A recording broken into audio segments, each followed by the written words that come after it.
70 साल का बूढ़ा जवान बेटी घर में, बीवी की तबीयत खराब हो गई। गरीब था, इतना पैसा नहीं था कि बीवी का इलाज करा ले, इतना पैसा भी नहीं था जो बीवी का इलाज करा ले।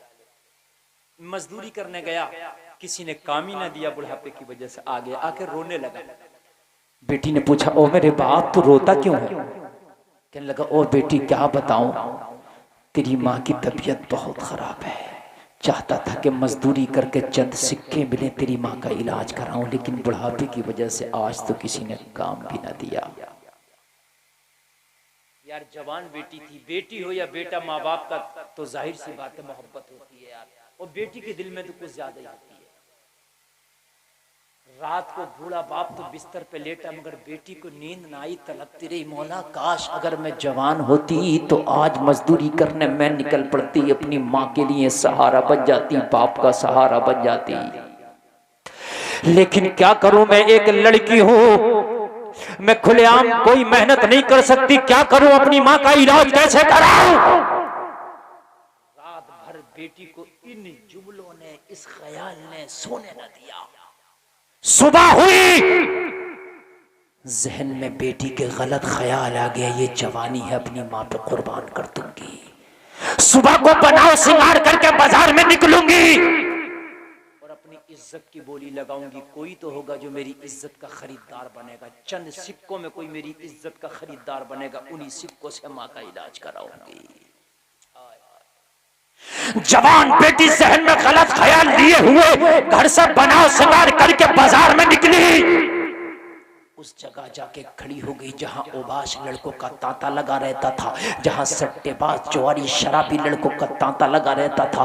बाजार में ऐसे मकाम पे जाके खड़ी हो गई, आज बाप की इज्जत को दाव पे लगाने आ गई, आज खानदान की इज्जत को दाव पे लगाने आ गई, आज अपनी जवानी का सौदा करने के लिए आ गई, आज अपने हुस्न का सौदा करने के लिए आ गई। लोगों, माँ का बीमारी ना देखी गई, इससे बाप का बुढ़ापा ना देखा गया। वो जलसे में आने कान और जलसे में आने वालों कान खोल के सुन लो, अगर किसी की जवान बेटियां हैं और उसके पास कोई बेटा नहीं है और उसके पास कोई माकूल कारोबार नहीं है, तो ये जुमले मेरे कान खोल के सुन लो, खामोशी से उस बूढ़े की मदद कर दिया करो, ताकि उसकी बेटियों को गलत रास्ते पे चलने के लिए मजबूर ना होना पड़े, ताकि उसकी बेटियों को घर से बाहर ना निकलना पड़े। अगर जवान बेटा नहीं है, कोई सही कारोबार नहीं है, बेटी ही बेटी है, तो खामोशी से उस बूढ़े बाप की मदद की।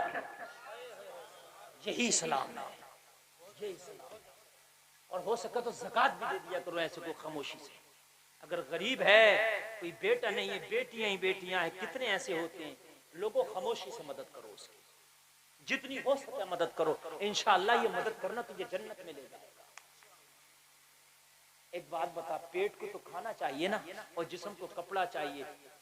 जब भाई नहीं है, कोई बाप बूढ़ा हो गया, तो फिर बेटी बाहर निकले, फिर उसको पर्दा और बेपर्दा बेचारी क्या करेगी, फिर वो निकलेगी कमाएगी, कुछ ना कुछ तो करेगी।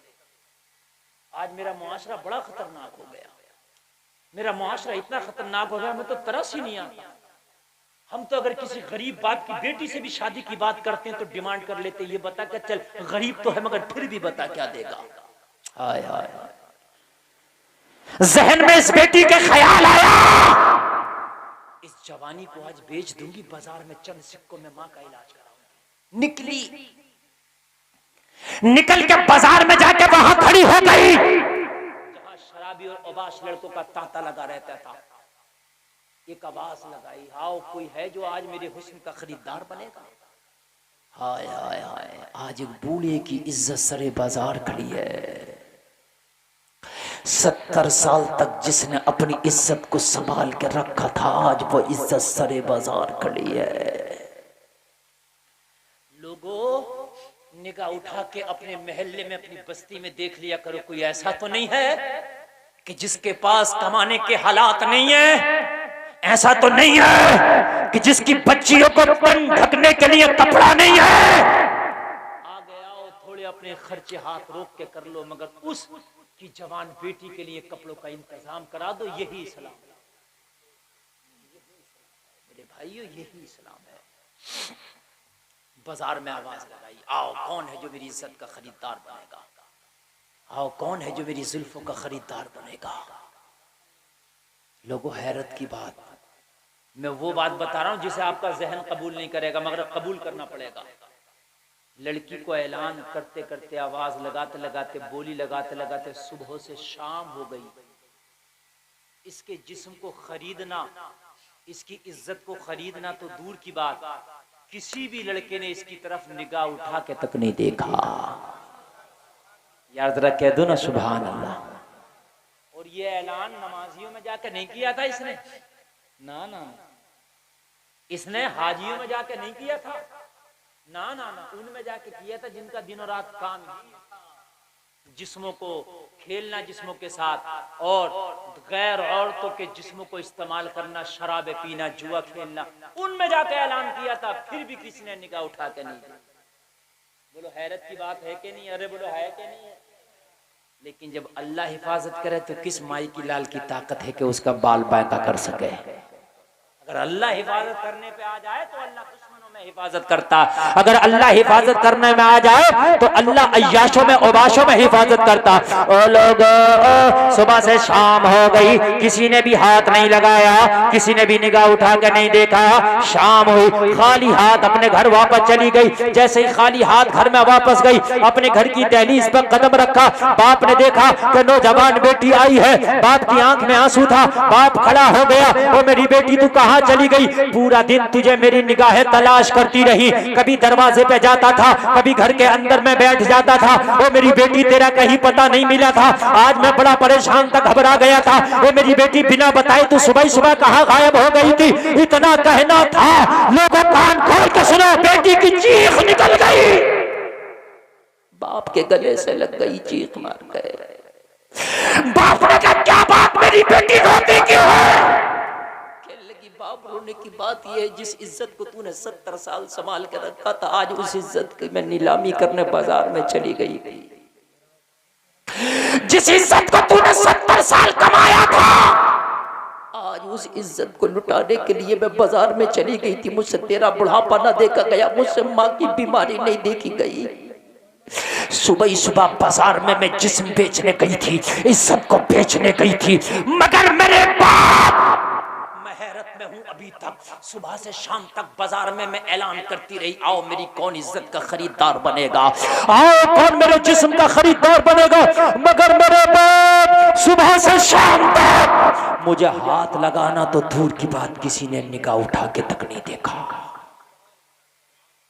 70 साल के बूढ़े ने मालूम है क्या कहा था? कहा था बेटी इसमें तेरा कमाल नहीं, इसमें तेरे बूढ़े बाप का कमाल, इसमें तेरा कमाल नहीं है। सुनो सुनो, इसमें तेरा कमाल नहीं है बेटी, इसमें तेरे बूढ़े बाप का कमाल है। कहने लगी ओ बाप, तू तो घर के अंदर बैठा था, बाजार में तेरी बेटी खड़ी थी, तू तो घर के अंदर था, बाजार में तेरी बेटी थी, इसमें तेरा कमाल कहां से आ गया? लोगों 70 साल का बूढ़ा बाप लरसती हुई आवाज में बोला, मेरी बेटी मेरा कमाल इसलिए है कि तेरा बाप जब से जवान हुआ है बुढ़ापे तक, आज तक तेरे बाप ने किसी की बेटी को गलत निगाह से नहीं देखा है। जब मैंने किसी की बेटी को नहीं देखा है तो मेरा ईमान कहता है मेरी बेटी को भी कोई गलत निगाह से नहीं देख सकता। जब मैंने अपनी निगाहों की हिफाजत की है तो अल्लाह मेरी बेटी की इज्जत की हिफाजत करेगा। मेरे भाइयों, अपनी हिफाजत करो, अल्लाह तुम्हारे घरों की हिफाजत कर देगा। बस 5 मिनट और सुन लें और बात खत्म कर दूं। 1 घंटा मेरी तकरीर हो गई और 1 घंटा ही बस मुझे बोलना भी था, बहुत लंबी तकरीर हो गई। इस माहौल के हिसाब से लोगों 5 मिनट और मेरी तकरीर खत्म। उम्मे सलमा कहती हैं उस्मान बिन तलहा की निगाहें झुकी हैं। याद है ना? उस्मान बिन तलहा की क्या है? निगाहें झुकी हैं, खड़े हैं। उस्मान बिन तलहा ने कहा, बहन उम्मे सलमा ये बता, इतनी रात में तू मक्का छोड़ के यहाँ जंगल में क्या कर रही है? जंगल में बहन कैसी बैठी है? लोगो सुनो। उम्मे सलमा ने कहा, ओ भाई उस्मान बिन तलहा, बात ये है मैंने हिजरत का इरादा किया है और मक्का वालों ने मेरा बेटा भी मुझसे छीन लिया है। अब कदम वापस मक्का की तरफ नहीं मुझे बढ़ाना है, अब मुझे मदीना जाना है, अब मुझे नबी की नगरी जाना है, वहीं मेरा शौहर मिलेगा और वहीं नबियों का सरदार मिलेगा। उस्मान बिन तलहा ने कहा, ओ मेरी बहन मुझे काम तो कुछ और था, लेकिन अब पहली जिम्मेदारी ये है कि तुझे मदीना पहुंचाऊंगा, उसके बाद अपना काम करूंगा। मेरे ऊंट की कमर पे बैठना। ऊंट की कमर पे बिठा लिया उम्मे सलमा को। ऊंट की रस्सी पकड़ के उस्मान बिन तलहा आगे आगे, ऊंट पीछे पीछे। ये तकरीबन 450 किलोमीटर का रास्ता है मक्का से मदीना। उम्मे सलमा कहती है 450 किलोमीटर ऊंट से कितनी देर में तय हुआ होगा। कहती है एक बार भी उस्मान बिन तलहा ने मुझे निगाह उठा के तक नहीं देखा था। वो आगे आगे चल रहे थे ऊंट की रस्सी पकड़ के, और ऊंट पीछे पीछे आ रहा था, एक बार भी मुड़ के तक नहीं देखा था। ये है इस्लाम, ये है मजहब इस्लाम मेरे भाई। और नौजवानों, वादा करो, तौबा करो कि मौला अपनी निगाह का इस्तेमाल कभी गलत जगह नहीं करेंगे। इस निगाह को कभी गलत किसी की बेटी पे नहीं डालेंगे। अगर इस निगाह को उठाएंगे तो वालिदैन के चेहरे को मोहब्बत से देखने के लिए उठाएंगे। नबी फरमाते हैं अगर वालिदैन का चेहरा मोहब्बत से देखो तो मोहब्बत से एक बार चेहरा देख लो वालिदैन का ना, तो एक हज मकबूल का सवाब मिलता है। और अगर 100 बार चेहरा देखो ना वालिदैन का मोहब्बत से, प्यार की निगाह से, तो 100 हज का सवाब मिलता है। उस्मान बिन तलहा ऊंट की लगाम पकड़ के मदीना ले आए, और मदीना ला करके मस्जिद नबवी के दरवाजे पे ऊंट खड़ा कर दिया। खड़ा करके उस्मान बिन तलहा ने कहा उतरो, तुम्हारी मंजिल आ गई है, उतरो, तुम्हारी वो जगह आ गई जहां आना चाहती हो। यही मस्जिद नबवी है, यही आमिना के लाल मिलेंगे, यही तुम्हारे शोहरे नामदार मिलेंगे। लोगों जरा गौर करो, उम्मे सलमा उतरी है, क्या देखा? आमिना के लाल खड़े हैं, सारे सिहाबा बैठे हैं, सारे सिहाबा के झुरमुट में आमिना का लाल अपने सिहाबा को कुछ बता रहे हैं। लोगों जरा गौर करो, उम्मे सलमा ने निगाह उठा के देखा, सारे सिहाबा को देखा। लोगों जरा गौर करो, मुस्तफा के मुखड़े का दीदार किया और देखा कि मेरा शोहर कहाँ है। निगाहें शोहर को ढूंढ रही थी, लोगों ने निगाह उठाया, लेकिन सारे सिहाबा में शोहर नजर नहीं आया। उम्मे सलमा बड़ी परेशान हो गई। जिस शोहर के इश्तियाक में यहाँ तक आई थी, जिससे मुलाकात करने के लिए यहाँ तक आई थी, वो शोहर नजर नहीं आता। किसी का दामन पकड़ा, दामन पकड़ के चेहरे पे चादर पड़ी है, चेहरा ढका हुआ है। उम्मे सलमा पूछती है उस सिहाबी से, बताओ यहाँ मेरा शोहर आया था 1.5 साल पहले हिजरत करके, 1.5-2 साल हो गया हिजरत करके आया था, मेरा शोहर नजर नहीं आता, कहाँ चला गया है? उस सिहाबी ने कहा, ओ उम्मे सलमा, तेरा शोहर 1.5 साल पहले एक जंग में शहीद हो गया। जैसे हिजरत करके आया था, एक जंग में गया और उसी जंग में वो शहीद हो गया। यार बताओ, जिसका बेटा मक्का वालों ने छीन लिया हो, जिस शोहर के आसरे पर आई हो वो शहीद हो गया हो, बताओ उस औरत का हाल क्या होगा? लोगों, औलाद भी जिंदगी का सहारा होता, बुढ़ापे की लाठी होती, वो बुढ़ापे की लाठी तो मक्का वालों ने छीन ली। अब सहारा ये था कि मदीना में जाऊंगी तो शोहर का दामन मिल जाएगा, उसी के दामन में जिंदगी गुजार लूंगी। मदीना में जाऊंगी तो शोहर का साथ मिल जाएगा, उसी के सहारे जिंदगी गुजार लूंगी। मगर खबर मिली कि शोहर शहीद हो गया तो ना इधर की रही ना उधर की रही, चीख निकल गई। मुस्तफ़ा की निगाह उठी, और जब नबी की निगाह उठती है तो रब की रहमत झमाझम बरसती है। नबी की निगाह उठी, कौन खातून है जो रोती है? अल्लाह अल्लाह। नबी ने बुला के फरमाया, उम्मे सलमा रोती क्यों है?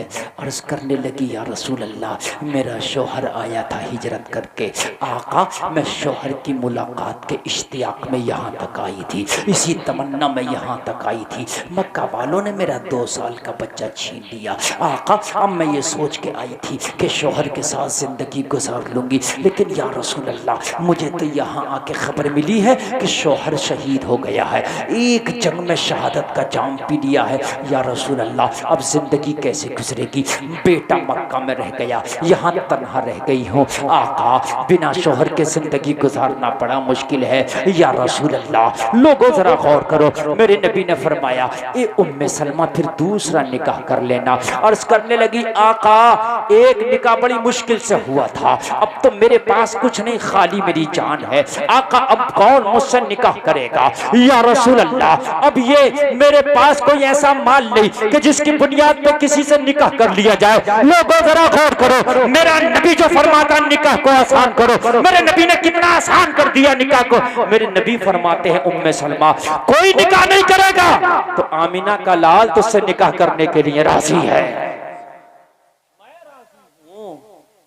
और नबी अगर किसी को निकाह का ऑफर दें तो वो कितनी खुशनसीब औरत होगी कि जो नबी जिससे निकाह फरमाए। उम्मे सलमा से मेरे नबी ने निकाह फरमा लिया।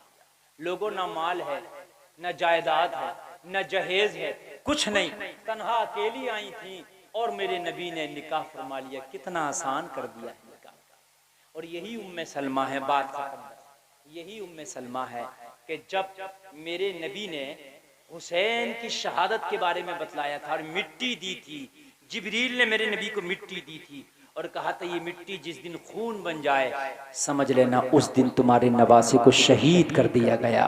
मेरे नबी ने ये मिट्टी उम्मे सलमा अपनी इन्हीं बीवी को दी थी और दे के फरमाया था, ये मिट्टी जिस दिन खून बन जाए समझ लेना करबला में मेरा नवासा हुसैन शहीद कर दिया गया है। यही उम्मे सलमा थी। लोगों, शादियों को आसान करो, वक्त पे निकाह करो। और कुरान कहता है, लक़द कान लकुम फ़ी रसूलिल्लाहि उस्वतुन हसना। आपकी जिंदगी के लिए तुम चाहते हो कि आइडियल किसे बनाएं तो किसी को ना बनाओ, आमिना के लाल को आइडियल बनाओ। नबी खाते कैसे थे, नबी चलते कैसे थे, नबी पहनते कैसे थे, नबी बात कैसे करते थे, नबी तिजारत कैसे करते थे, नबी लोगों से रिश्तेदारी कैसे करते थे, नबी की शादियां करने का तरीका क्या था, नबी ने हिजरत कैसे किया था, नबी ने तालीम को कितना फरोग दिया था। ये सारी चीजें कहीं जाने की जरूरत नहीं, मुकम्मल तुम्हें अपने नबी की जिंदगी में मिल जाएगी। अल्लाह अमल की तौफीक अता फरमाए। कहने सुनने में कोई खता हुई हो तौबा कर तो मेरा मौला माफ फरमाए। लोगों ने बड़ी मेहनत की इस जलसे में, कमेटी वालों ने, कारी हमारे नईम साहब क़िबला ने बड़ी मेहनत की। अल्लाह इनकी मेहनतों को कई कई गुना बढ़ा के अपनी बारगाह में कबूल फरमाए और मेरा मौला हमें तौबा करने की तौफीक अता फरमाए। एक बार कलमा शरीफ पढ़िए, ला इलाहा इल्लल्लाह मुहम्मदुर रसूलुल्लाह, इस्लाम जिंदाबाद, व मा अलैना इल्लल बलाग।